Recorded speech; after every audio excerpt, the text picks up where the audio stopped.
યાદ રાખજે, આવતીકાલે રામને રાજ્યાભિષેક થયા પછી રામનો તારા ઉપર પ્રેમ રહેશે.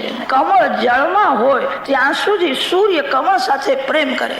કમળ જળમાંથી બહાર નીકળ્યા પછી સૂર્ય કમળનો શત્રુ થઈ જાય, વાલા વેરી થઈ જાય. તમે ભોળા નથી છો, તમે સમજતા નથી. તમે માનો છો કે દશરથ મહારાજ મારા હાથમાં છે.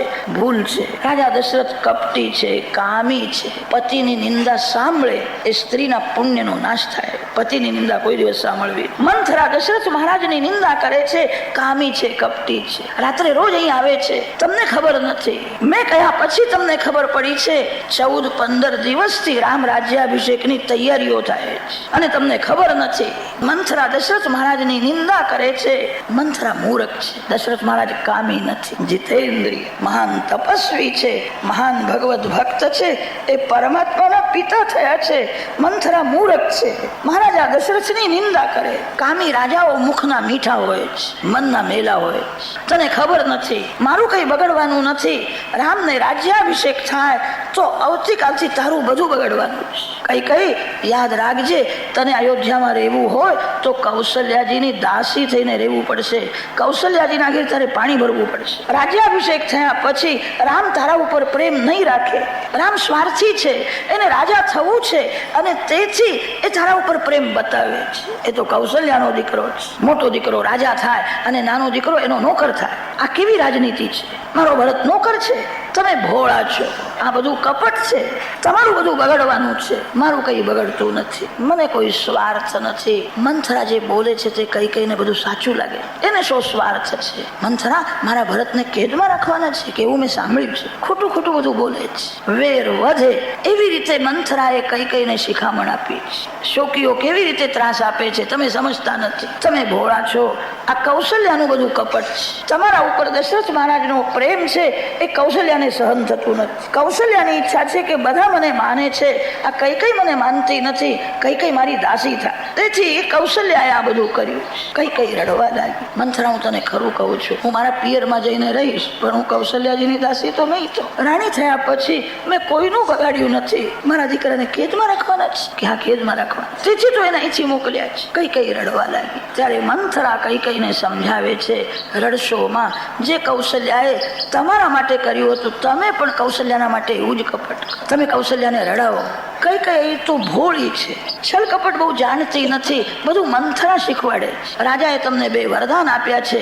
મને તમે કહેલું તે 2 વરદાન તમે થાપણ તરીકે રાખ્યા છે. આજે માગી લો અને છાતી ઠંડી. અયોધ્યાની પ્રજાને શનિદેવ ત્રાસ આપતા હતા અને ત્યારે દશરથ મહારાજ શનિદેવ સાથે યુદ્ધ કરવા ગયેલા.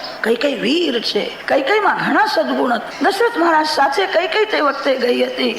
દશરથ મહારાજ યુદ્ધ કરતા હતા અને રથની ધરી તૂટી ગઈ. ત્યારે કઈએ હાથથી 2 ચાકને પકડી રાખ્યા. દશરથ મહારાજને ખબર નથી. શનિદેવને હરાવ્યા છે. શનિદેવે કહ્યું હવે તમારી પ્રજાને હું ત્રાસ નહીં આપું. દશરથ રાજાએ જોયું છે કઈએ 2 ચાકના મધ્યમાં હાથ, 2 ચાકને પકડી રાખ્યા. આજે તે મારા પ્રાણ બચાવ્યા છે. કઈએ કહ્યું મારું કર્તવ્ય મેં કર્યું છે. પતિવ્રતા સ્ત્રી પતિદેવના માટે પ્રાણનો પણ ભોગ આપે. તમારું સુખ મારું સુખ છે અને તમારું દુઃખ એ મારું દુઃખ છે. મારા વખાણ ન કર. મેં જે કર્યું છે તે મારી ફરજ બજાવી. મહારાજને આશ્ચર્ય થાય છે. કઈ તું માગ. હું સેવા કઈ માગું ન કે મારી બહુ ઈચ્છા છે. આજે મને મારા પ્રાણ તે બચાવ્યા છે. તું જે માગીશ તે હું તને આપીશ. કે મારે કઈ માગવું ન. દશરથ રાજાએ બહુ આગ્રહ કરીને કહ્યું છે 2 વરદાન માગ. બહુ આગ્રહ કર્યો ત્યારે કઈએ કહ્યું હતું આજે કઈ માગતી નથી, જયારે જરૂર પડશે ત્યારે માગી. કઈ ભૂલી ગઈ હતી. મંથરા એને યાદ કરાવે. મને યાદ છે 2 વરદાન માગી લો. મંથરા ને કઈ પૂછે છે હું શું માગું. હવે શું માગું બધું મારે જ કહેવું પડે. તમને કઈ અક્કલ છે કે નહીં? કઈએ કહ્યું મને અક્કલ હોત તો મારી આ દશા થાય. હું મૂર્ખ છું. મંથરા હું તારા આધીન છું. હવે તો તું મને જે કહે તે કરવા હું તૈયાર છું. તું મને કૂવામાં પડવાનું કહીશ તો હું કૂવામાં પડી. તારા જેવી જગતમાં કોઈ નથી. મારા માટે તારા મનમાં જ લાગણી છે. આ લોકોએ કેવો દગો કર્યો. કૌશલ્યાએ કેવું કપટ કર્યું. મારા દીકરાને મોસાળમાં મૂક. એને કેદમાં રાખવાના છે. કઈ રડે છે. મંથરા કઈને સમજાવે છે રડશો. મેં જયારે સાંભળ્યું ત્યારે એક જોશીને હું પૂછવા ગઈ હતી કાલે રામને રાજ્યાભિષેક થશે કે નહીં. જોશીએ રામના જન્માક્ષર જોઈને મને કહ્યું છે કે રામ રાજ્યાભિષેકમાં વિઘ્ન આવશે.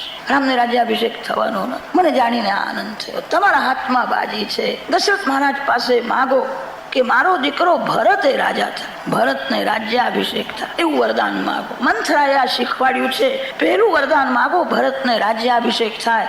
મંથરા જાણે છે કે દશરથ મહારાજનો રામજીમાં અતિશય પ્રેમ છે. રામ વનવાસનું વરદાન માગે, કદાચ દશરથને મૂર્છા આવશે, દશરથ પ્રાણનો પણ કદાચ ત્યાગ કરે. અને તેથી મંથરાએ શીખવાડ્યું છે પહેલું વરદાન માગવાનું, ભરતને રાજ્યાભિષેક થાય. કે આજે ઘરમાં આવ્યા પછી હું માગીશ. કે બીજું વરદાન શું માગું? જે કૌશલ્યાએ તમને રડાવવાનો પ્રયત્ન કર્યો એ કૌશલ્યાને તમે રડાવો. એ કૌશલ્યાને હું કેવી રીતે રડાવું તું મારે સમજાવવું પડે છે. મંથરા તું જે કહીશ તે હું કરીશ. બીજું વરદાન માગો. 14-15 દિવસથી રામ રાજ્યાભિષેકની તૈયારીઓ થાય છે. દશરથ કપટી છે, તમને કહ્યું નથી. મેં કહ્યું ત્યારે ખબર પડી છે. 14-15 વર્ષ રામ વનમાં રહે. આવું બીજું તમે વરદાનમાં. મંથરા શીખવાડે છે. કઈ રાજી થઈ. મંથરા તું બહુ બુદ્ધિમાન છું. મંથરાના વખાણ કર્યા છે. આજે ઘરમાં આવે કે 2 વરદાન હું માગી લઈશ. પ્રથમ વરદાનમાં ભરતને રાજ્યાભિષેક અને બીજું વરદાન રામ વનવાસ માટે માગે. મંથરા સમજાવે છે તમે ભોળા છો, દશરથ મહારાજ એવા ભોળા નથી. એમને રામ પ્રાણ કરતા પ્યારો લાગે. રામને વનવાસ નહીં આપે. આજે તમારે નિષ્ઠુર થવું પડશે. એ કપટી છે, ફરી જશે. કે મારે નિષ્ઠુર થવાનું એટલે શું કરવું પડશે? એવી રીતે વરદાન માગો. તમે શું સમજો છો કે દશરથ રામને વનમાં મોકલશે? કોઈ દિવસ વનમાં નહીં મોકલે. એ વરદાન નહીં આપે. તમારે આજે હૃદય કઠણ કરવું પડશે કે તું જે કહીશ તે હું કરીશ. એવી રીતે વરદાન માગવાનું નહીં. વસ્ત્ર આભૂષણો ઉતારીને ફેંકી દેજો. કુમકુમ તિલકને રજા આપો. કાળું વસ્ત્ર પહેરીને ક્રોધ ભુવનમાં જઈને પડો. શાસ્ત્રોમાં એવું લખ્યું છે, સ્ત્રીના જીવનમાં ગમે તેવો દુઃખનો વિપત્તિનો પ્રસંગ આવે, કોઈ દિવસ કુમકુમ તિલકનું અનાદર ન કરે. સર્વકાળ કપાળમાં કુમકુમ તિલક ધારણ. મુખ્ય શૃંગાર કુમકુમ તિલકનો છે. મંથરા વિધવા થવાનો પાઠ આપે. કાળું વસ્ત્ર પહેરો, કુમકુમ તિલકને રજા આપો, અલંકાર બધા ફેંકી દે, ધરતીમાં પડો, ક્રોધ ભુવનમાં જઈને પડો. દશરથ મહારાજ આવશે, તારા પગ ઉપર હાથ ફેરવશે, બહુ પ્રેમ બતાવશે. એ કામી છે પણ કપટી છે. મંથરાને બધું સારું લાગે છે, સાચું લાગે છે. એ તને મનાવશે. કઈ તું માગ, જે માગીશ તે હું તને આપીશ. માગવાનું નહીં, એનો તિરસ્કાર કરવાનો. જાવ અહીંથી, કૌશલ્યાના ઘેર જાઓ. તમે કેમ અહીં આવ્યા? મને અડશો નહીં. એ જેમ જેમ પ્રેમ બતાવે તેમ એનો તિરસ્કાર કરો. આ બધું કઈને મંથરાએ શીખવાડ્યું. દશરથમાં વિશ્વાસ રાખશો નહીં, એ ફરી જશે. એ રામને વનવાસ નહીં આપે. તમારે આજે બહુ કઠણ થવું પડશે. તમે ભોળા છો. દશરથ મહારાજ બહુ મનાવે તોય માનશો નહીં. દશરથને એક જ કહેજો, જાઓ તમે, એનો તિરસ્કાર કરો, માગશો નહીં. એ અનેક રીતે તને મનાવશે. કઈ મારું બધું રાજ તને આપું છું, હું તારા આધીન છું, એવું બોલશે. પણ એ સાચું નથી, ખોટું છે. દશરથમાં વિશ્વાસ રાખશો નહીં, એ કપટી છે. દશરથ જયારે બહુ વ્યાકુળ થઈને બોલશે કે હું રામના સોગન ખાઈને કહું છું કે તું જે માગીશ તે તને આપીશ. રામના સોગન ન લે ત્યાં સુધી માગવાનું નહીં. આ મંથરાએ બધું શીખવાડ્યું હતું. ભૂપતિ રામ શપથ જબ કરે. દશરથ મહારાજને એ જ દુઃખ હતું. રામને દશરથ રાજાએ કહ્યું નથી કે વનમાં જા. રામ વનમાં જવા લાગ્યા ત્યારે દશરથ ના પાડી શક્યા નહીં. યાદ આવે છે, મેં રામના સોગન લીધા છે. રામ ઘરમાં રે અને મારા રામને કઈ થઈ જાય તો મેં એના સોગન લીધા છે, તેથી વનમાં ના જાઓ એવું પણ બોલી શક્યા. મંથરાએ શીખવાડ્યું છે રામના સોગન ન લે ત્યાં સુધી માગવાનું નહીં. એ ફરી જશે. તમે ભોળા છો, એ કપટી છે. કઈને આશ્ચર્ય થયું. કઈ મંથરાના વખાણ કરે છે. મંથરા તું બહુ બુદ્ધિમાન છે, તારા જેવી મેં જોઈ નથી. કઈ મંથરાના આધીન થઈ. સુંદર વસ્ત્ર આભૂષણો ઉતારીને ફેંકી દીધા છે. માથાના વાળ ખુલ્લા છે. કાળું વસ્ત્ર પહેર્યું છે. ક્રોધ ભુવનમાં ધરતીમાં જઈને કઈ પડી. આજે દશરથ મહારાજના રાજનો છેલ્લો દરબાર હતો.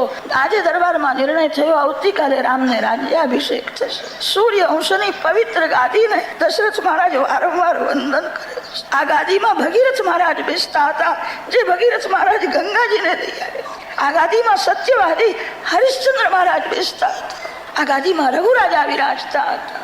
તે આ સૂર્યવંશની પવિત્ર ગાદી આજ સુધી હું બેસતો હતો. આવતીકાલથી મારો રામ આ ગાદીમાં બેસે. ગાદીને વારંવાર વંદન કરે છે. 3 પ્રદક્ષિણા એ કરે. જાણતા મારી જે કઈ ભૂલ થઈ હોય હું ક્ષમા માંગુ. આવતીકાલથી રામ રાજ્યનો આરંભ થશે. આ ગાદીમાં સીતારામજી વિરાજશે. દશરથ મહારાજનો નિયમ હતો કે દરબારનું કામ પૂરું થયા પછી કઈના મહેલમાં જતા. કઈનો એવો નિયમ હતો, દશરથ મહારાજ જયારે આવે ત્યારે ઘરમાં જ રહેતી હતી. એ કોઈ દિવસ બહાર જાય નહીં. દશરથ મહારાજ આવે ત્યારે એમનું સ્વાગત કરતા. એ પતિવ્રતા બુદ્ધિ બગાડી દીધી. સત્સંગ બહુ દિવસ કરે તો બુદ્ધિ સુધરે છે, કુસંગ થોડો સમય થાય તો બુદ્ધિ બગડી જાય. મંથરાનો કુસંગ થયો, કલાક બે કલાક કુસંગ થયો અને તે કુસંગમાં મંથરાએ કૈકેયીની બુદ્ધિ બગાડી નાખી. વશિષ્ઠ જેવા ઋષિઓ કૈકેયીને સમજાવે પણ કોઈનું માનતી જ નથી. કુસંગથી જીવન બગડે છે. સત્સંગ ન મળે તો હરત નથી. કુસંગ ન કરો. અતિ કામીનો સંગ જ કુસંગ છે. જેને પાપની બીક લાગતી નથી, જેને પાપ કરવામાં મજા આવે છે, એનો સંગ કુસંગ છે. જેને ભગવાનમાં પ્રેમ નથી એવા નાસ્તિકનો સંગ કુસંગ છે. કુસંગથી કૈકેયીનું જીવન બગડ્યું.